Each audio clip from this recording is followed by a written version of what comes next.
여러분, 우리는 모두 연결되어 있습니다. 더욱 빛나는 나에 오신 걸 진심으로 환영합니다.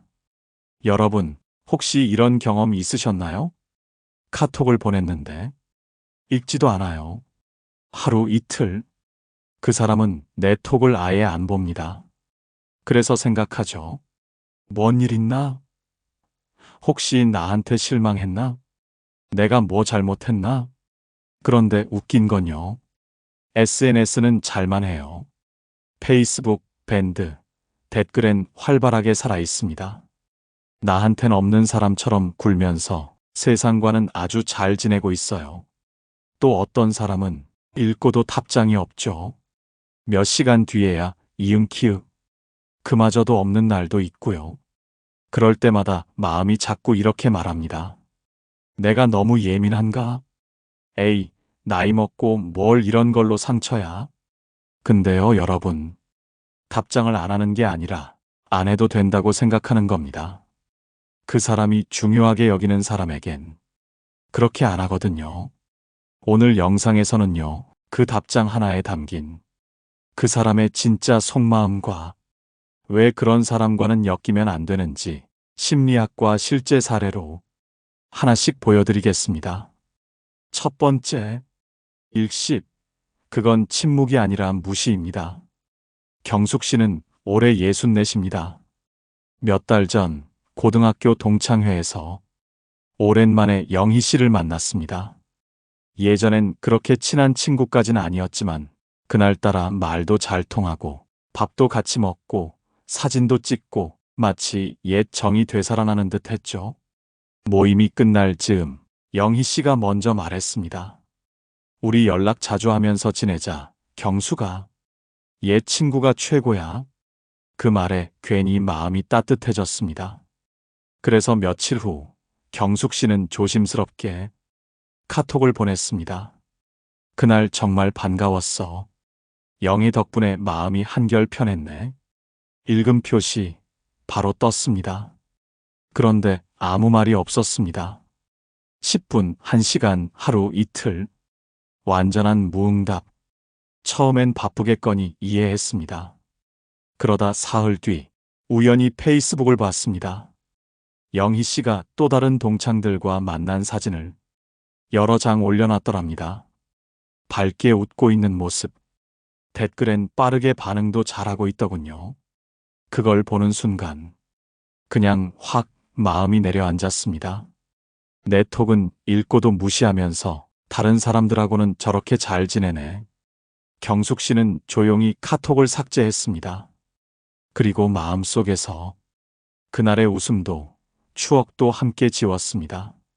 읽고도 아무 말 없는 사람. 그건 바빠서가 아닙니다. 말할 가치가 없다고 여기는 침묵입니다. 넌 내 시간 속에서 우선순위가 아니야. 이걸 조용히 하지만 아주 분명하게 말하고 있는 겁니다. 심리학에서는 이런 걸 선택적 무시라고 합니다. 자기 기준에서 관계를 선별하고 말을 아끼는 척하며 상대방을 혼자 기다리게 만드는 전략이죠. 하지만 그 기다림은 결국 자기 자신을 의심하게 만듭니다. 내가 뭘 잘못했나? 내가 너무 들이댄 걸까? 내가 괜히 먼저 연락했나? 이렇게요. 미국 심리학자 아이젠버그 박사의 연구에 따르면 사회적 배제나 무응답 상황은 뇌의 통증 영역을 자극한다. 라고 합니다. 쉽게 말해 읽고 무시당하는 것만으로도 뇌는 거절당한 고통으로 받아들인다는 겁니다. 게다가 이 침묵이 반복될수록 자존감은 무너지고 감정은 애매한 관계에 묶인 채 더는 앞으로 나아가지 못하게 됩니다.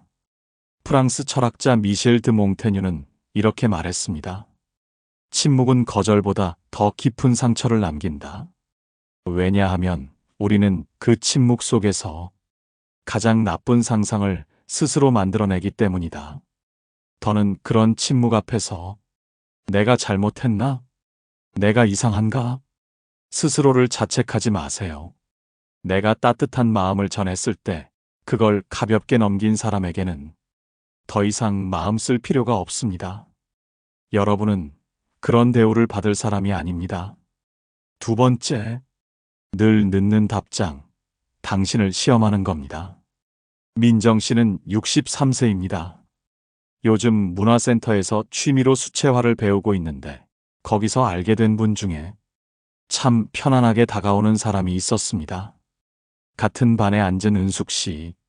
말도 잘 통하고 집도 근처고 수업 끝나고 같이 밥도 몇 번 먹었죠. 그래서 자연스럽게 연락도 하게 됐습니다. 어느 날 민정 씨가 이런 문자를 보냅니다. 이번 토요일 전시회 가볼 건데 혹시 같이 가실래요? 읽음은 떴는데 답장이 없습니다. 한참 뒤 밤 10시쯤 이렇게 옵니다. 아, 미안요. 그날 가족 약속 있어서요. 다음에 봐요. 뭔가 이상했지만 넘겼습니다. 며칠 뒤엔 은숙 씨가 먼저 톡을 보냈어요. 우리 다음 주에 점심 어때요? 그래서 민정 씨가 시간 맞춰보며 답장을 했죠. 그런데 또 답이 없습니다. 하루, 이틀 지나서야 어제 일이 있어서 못 봤어요. 다음에 다시 봐요. 이런 식으로 계속 반복됩니다. 항상 내가 먼저, 항상 내가 기다리는 입장. 그리고 늘 은숙 씨의 톡은 늦고 애매하고 결국 만남은 매번 미뤄지고 끝이 납니다. 이런 관계의 핵심은 시간의 주도권입니다. 답장을 늦게 한다는 건 단순한 성격 문제가 아닙니다. 상대를 기다리게 만드는 힘을 이용해 자기 페이스를 강요하는 겁니다. 심리학에서는 이걸 관계 주도권 조절이라 부릅니다. 즉, 답장을 늦게 보내는 사람은 관계를 자기 위주로 끌고 가려는 경향이 있다는 뜻입니다. 본인은 전혀 몰라도 상대방은 계속 애매한 거리 안에서 헷갈리고 기다리며 마음이 소모되죠. 캘리포니아 대학교 심리학과 연구팀은 답장을 기다리는 시간과 감정 반응을 실험했습니다. 피실험자들이 중요한 사람에게 톡을 보낸 뒤 1분 안에 답장 받았을 때, 3시간 뒤에 받았을 때, 하루 뒤에 받았을 때 스트레스 지수와 뇌파 반응이 어떻게 달라지는지 관찰했죠. 결과는 뚜렷했습니다. 답장이 늦을수록 스트레스 수치는 올라갔고 자기 평가 점수는 낮아졌습니다. 특히 상대가 중요한 사람일수록 나에 대한 감정이 식은 걸까? 내가 의미 없는 사람이 된 건가? 하는 의심과 불안이 깊어졌습니다. 독일 철학자 프리드리히 니체는 이렇게 말했습니다. 우리를 가장 지치게 하는 건 일이 아니라 끝없는 기다림이다. 기다림은 시간 낭비가 아닙니다. 마음을 조금씩 깎아내는 감정 소모입니다. 답장을 늦게 하는 사람, 그건 내가 바쁘다는 뜻이 아니라 넌 지금 당장 응답할 만큼 중요한 사람이 아니다는 뜻입니다. 그걸 반복해서 겪다 보면 자꾸 내가 초조해지고 혼자 의미를 만들고 혼자 실망하게 됩니다. 여러분, 늘 내가 먼저 묻고 늘 내가 기다리고 늘 내가 감정 정리를 해야 하는 관계라면 그건 이미 건강한 관계가 아닙니다. 그 사람의 무심함보다 여러분의 마음이 훨씬 소중합니다. 더는 기다리는 쪽에 익숙한 사람이 되지 마세요. 세 번째, 카톡을 아예 안 읽는 사람. 영자 씨는 올해 67세입니다. 같은 구청 문화센터에서 함께 바느질 수업을 듣던 미자 씨와 몇 달간 친하게 지냈습니다. 둘이 참 잘 맞았죠. 같이 장도 보고 간단한 반찬도 나눠 먹고 집 근처 카페에서 차도 자주 마셨습니다. 그런데 어느 날부터인가 톡을 보내면 답이 안 옵니다. 처음엔 바쁜가 보다 했습니다. 며칠 뒤에야 요즘 정신이 없어서 나중에 얘기하자. 그렇게 옵니다. 그러다 또 며칠 후 이번 주에 차 한잔 어때? 라는 톡을 보냈더니 이번엔 아예 읽지도 않습니다. 이틀, 사흘 읽음 표시조차 없습니다. 영자 씨는 전화라도 해볼까? 하다가 괜히 내가 조급한 것 같아 참습니다. 그런데요. 며칠 뒤 카톡 프로필 사진이 바뀌어 있고 미자 씨가 다른 친구들과 놀러 간 사진이 올라와 있었습니다. 그걸 보는 순간 가슴이 싸해졌습니다. 아, 나랑은 거리를 두고 싶은 거구나. 근데 그 말은 안 하는구나. 그 후 영자 씨는 연락하지 않았고 미자 씨도 끝내 먼저 연락해 오지 않았습니다. 이 유형이 더 고약한 이유는 끊지는 않아요. 그렇다고 받아주지도 않습니다. 읽지 않고 나중에 본다는 말은 사실상 지금은 널 상대하고 싶지 않다는 뜻입니다. 그런데 대부분의 사람은 이걸 거절로 인식하지 않습니다. 그래서 더 오래 기다리고 더 조심하게 되고 혼자 관계를 이어가려 하죠. 심리학에서는 이런 행동을 회피적 분리 전략이라 부릅니다. 관계를 정리하고 싶지만 직접 말하긴 불편하니 시간을 끌고 흐리게 만들며 상대가 먼저 포기하게 만드는 방식입니다. 영국 UCL 심리학과 연구에 따르면 명확하게 거절당한 경우보다 계속 애매하게 끌리는 상태가 사람의 자존감에 더 큰 타격을 준다. 라고 밝혔습니다. 왜냐하면 우리는 희망이 있으면 기다리기 때문입니다. 그리고 그 희망이 무너지는 순간 기다린 시간만큼 더 큰 자책이 따라옵니다. 독일 철학자 아르투어 쇼펜하우어는 말했습니다. 인간은 거절보다 모호함에 더 쉽게 무너진다. 왜냐하면 거절은 상처고 모호함은 상처와 희망을 동시에 주기 때문이다. 연락을 아예 끊지는 않지만 계속 미루고 피하는 사람. 그건 이미 관계를 서서히 정리하고 있는 중입니다. 그 침묵은 착한 배려가 아니라 당신에게 떠넘긴 책임입니다. 내가 먼저 끝내는 건 미안하니까 내가 알아서 물러나줘 하는 겁니다. 여러분, 읽지 않는 것도 선택이고 답하지 않는 것도 메시지입니다. 그 침묵에 계속 의미를 부여하며 혼자 설명 붙이지 마세요. 그 사람이 말하지 않았던 게 아니라 이미 충분히 말하고 있었던 겁니다.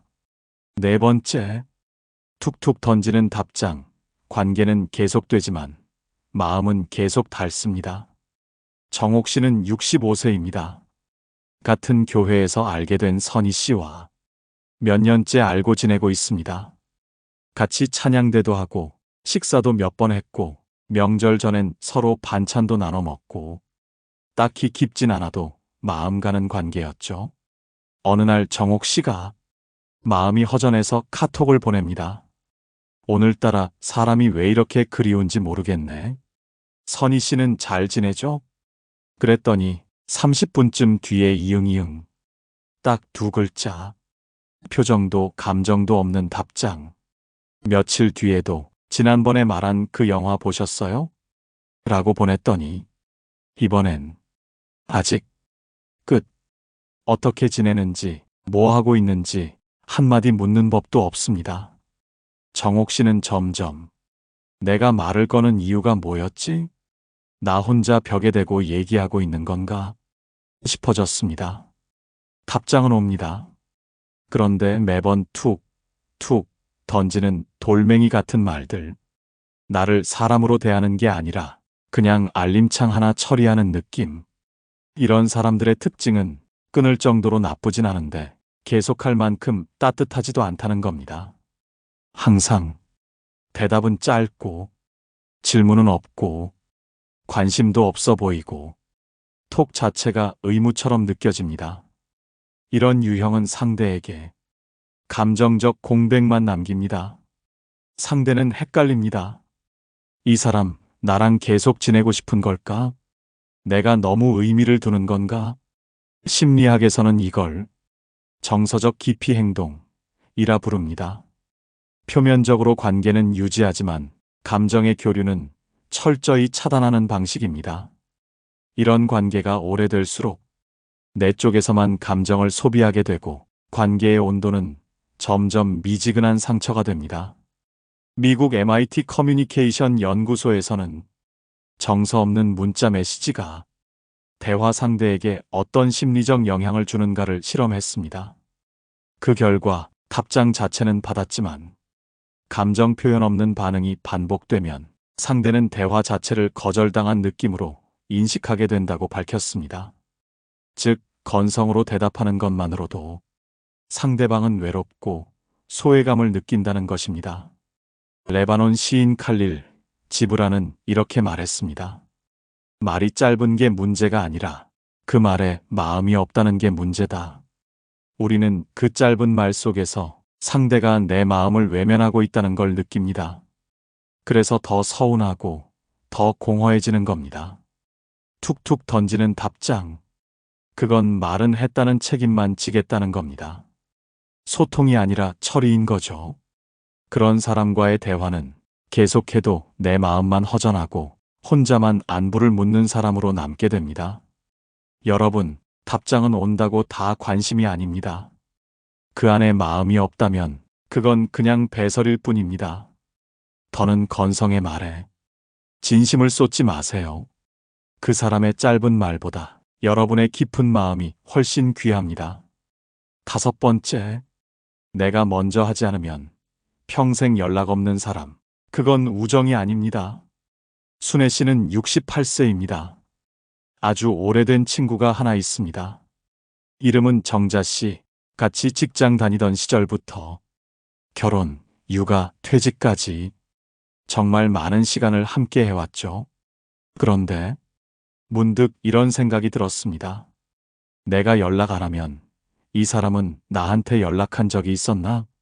순애 씨는 매번 밥 한번 먹자. 잘 지내지? 건강검진 받았다고 했지? 결과는 어때? 늘 먼저 톡을 보냈습니다. 그럼 정자 씨는 응, 괜찮아.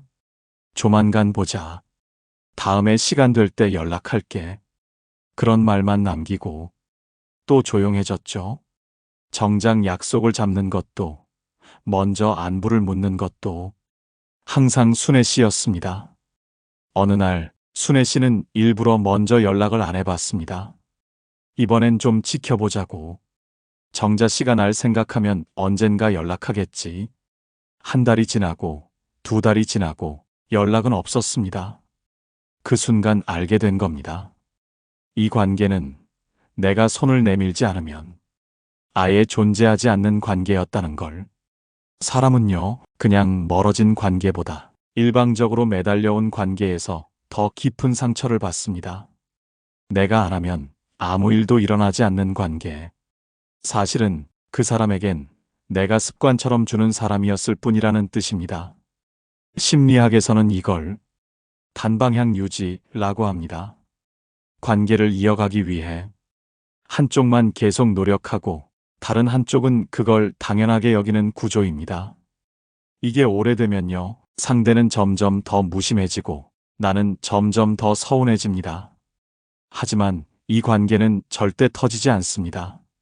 왜냐하면 불편함을 말할 상대가 애초에 없기 때문입니다. 상대는 아무 문제 없다고 느끼고 있으니까요.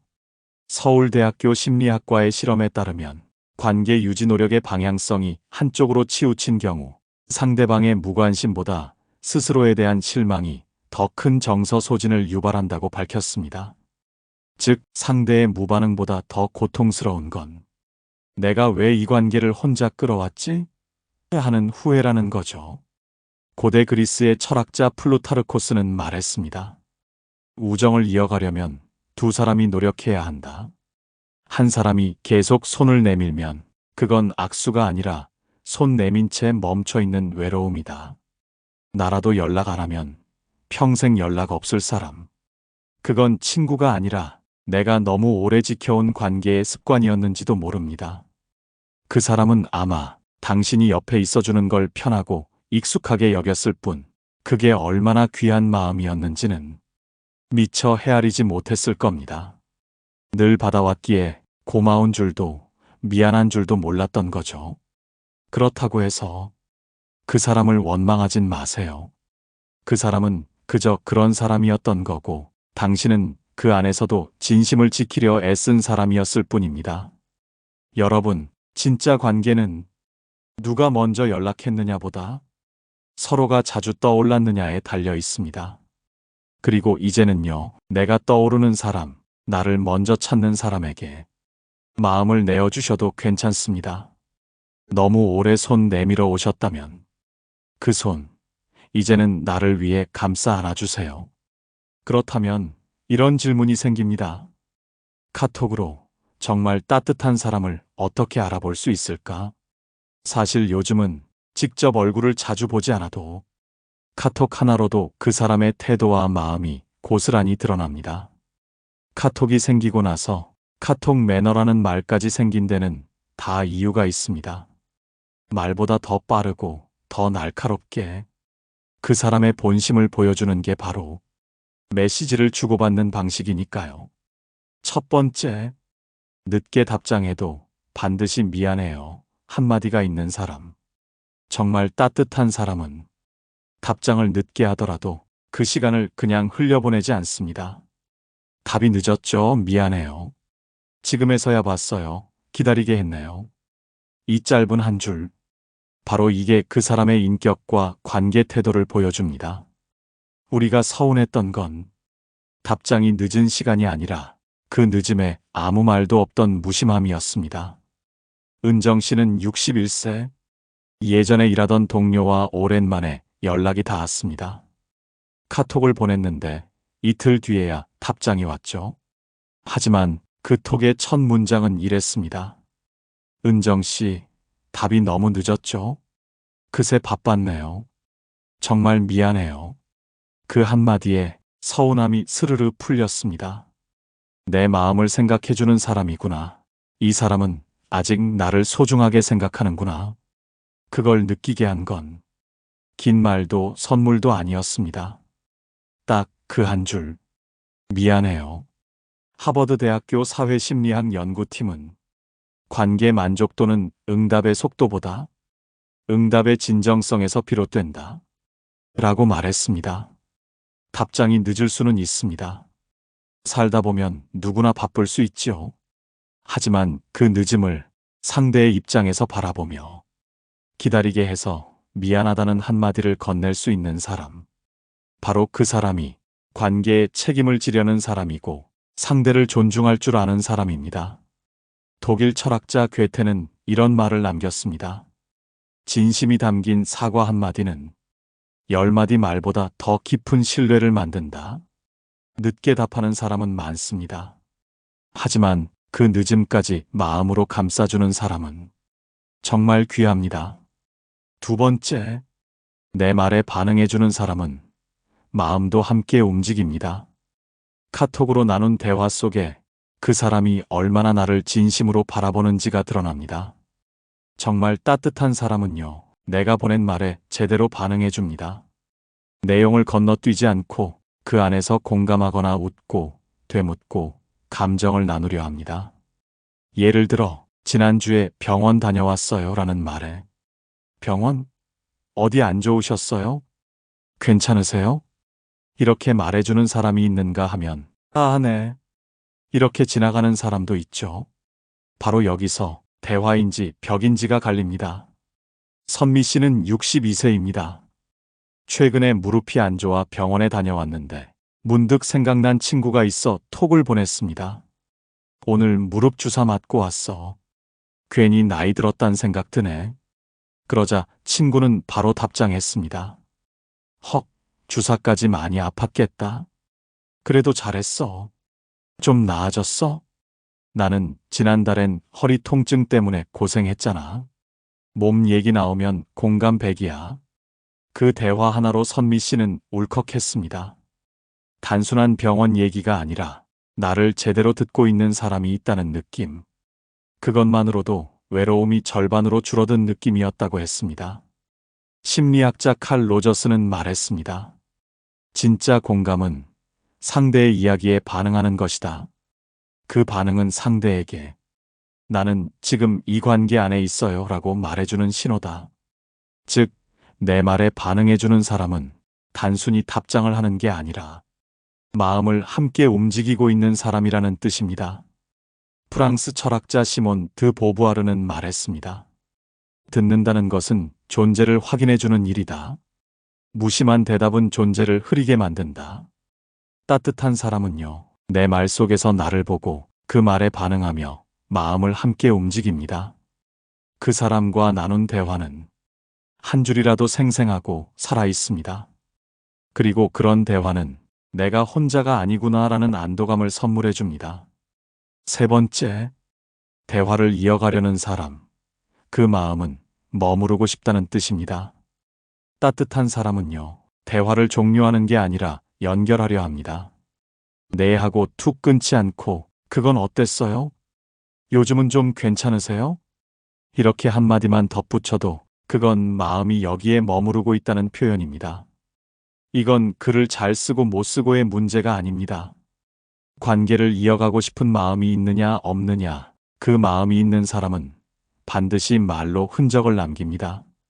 미정 씨는 60세, 딸과 함께 사는 이웃 아주머니와 마음이 잘 맞아 종종 톡을 주고받았는데요. 하루는 미정 씨가 어제는 우리 딸이 늦게 들어와서 걱정했네요. 요즘 애들 마음은 잘 모르겠어요. 라고 보냈습니다. 그랬더니 이웃 아주머니가 이렇게 답했습니다. 아휴, 그러셨구나. 요즘 애들 참 속 깊으면서도 또 한편으론 말도 없죠. 따님은 요즘 무슨 고민 있으신가 봐요? 그 말 하나에 미정 씨는 이 사람은 내 얘기를 흘려듣지 않았구나 싶었습니다. 그리고 자연스럽게 딸 이야기를 더 나눌 수 있었고 그 대화는 깊은 위로가 되었습니다. 심리학자 버지니아 사티어는 말했습니다. 관계는 질문으로 살아있고 침묵은 종종 감정에 닫힌 문이다.